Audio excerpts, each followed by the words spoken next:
on a mission, scoring a career playoff high 41 points with no turnovers. CP3 now on his way to the NBA Finals for the first time in his 16-year career. After the game, Devin Booker said his legacy was already set before the win. Y'all take a listen. Chris Paul is stamped regardless. Anything else from here is extra. It's extra just to solidify it. And, I know he wants it bad. I know he's happy about this for his first time, but, I know what he's on the pursuit of. And, we have that same understanding. We don't talk about it much, but we know what we're trying to get to. But as far as he needs a ring to be considered he's one of the best point guards ever played the game. And that's a fact. And everybody knows that, arguably the best. Got to bring in NBA analyst Chris Broussard, friend of the show. But Marcellus, what does a finals appearance do for Chris Paul's legacy? Man, it felt like we talked about this yesterday. And yesterday, I didn't think that it would have tremendous impact because I just didn't see the design, the way that Chris Paul plays would actually lead for it to have a positive impact on his legacy. I regret that take yesterday because I did not expect Chris Paul to lead the youngins in terms of genius, court generalship, his acumen, and also lead the youngins in terms of production and scoring. Wait a minute.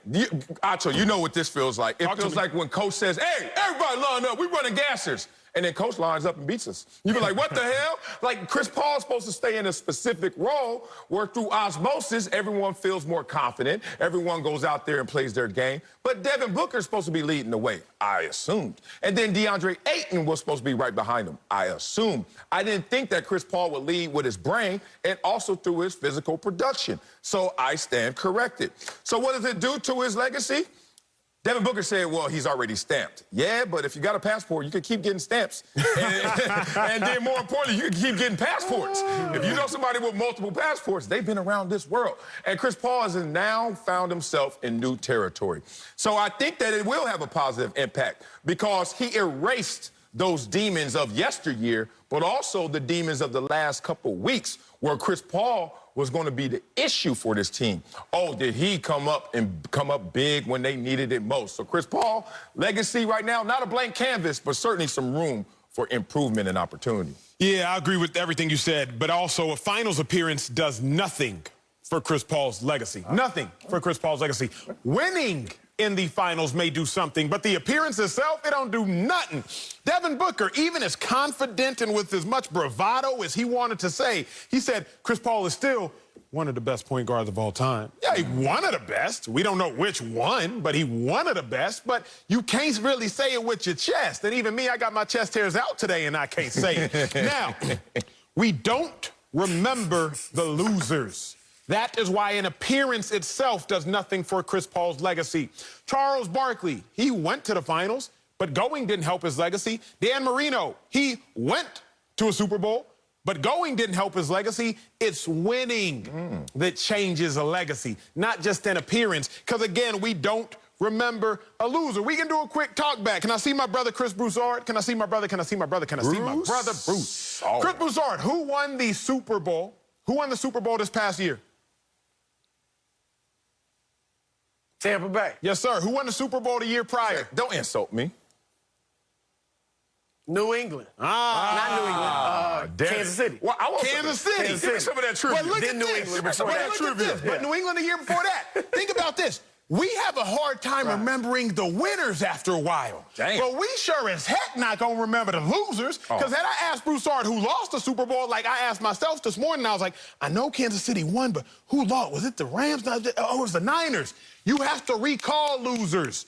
When winners, they just start to roll off the tongue. Chris Paul going to the finals don't mean nothing if he loses. It's winning in the finals that changes his legacy. Well, there's levels to this. Yeah. And it started with Devin Booker talking vague. Devin Booker's a player, right?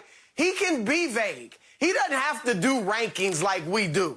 All right, yeah, of course, Chris Paul is stamped in terms of he's a Hall of Famer. Sure. You stand First too. ballot, all You that. sound like I'm a Hall of Famer you too. said you're a Hall of Famer too, Bruce. And little Freudian slip. Yeah, we know. No, but we're talking about levels. And Acho, you went further than Booker, but you're still in that vague area. I get what you're saying. Of course, Chris has to seal the deal and win it, and that'll mean a lot more.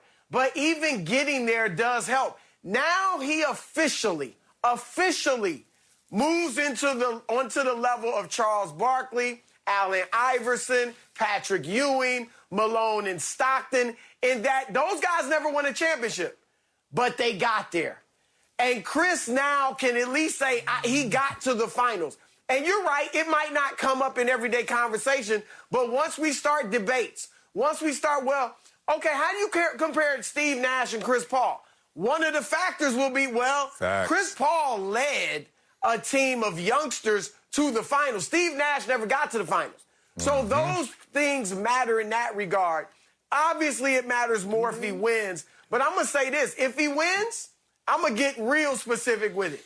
He becomes the 5th greatest point guard in NBA history, behind Magic, Steph, Oscar, and Isaiah.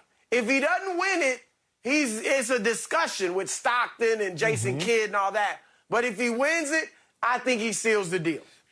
CB, I'm with you in the fact that going might mean something, but I think going just moves him into a purgatory. It doesn't actually elevate him into a clear classified area. For example, if he goes, you're not going to be like, well, he's greater than Steve Nash because he led a team to the finals, because you're still going to be arguing, well, Steve Nash is a 2-time NBA MVP back before Cass was just rolling off back-to-back NBA MVPs like LeBron James, like Giannis Antetokounmpo. You're still going to be like, Steve Nash has him here, but Chris Paul had him there. Nash got him there, but Paul got him there.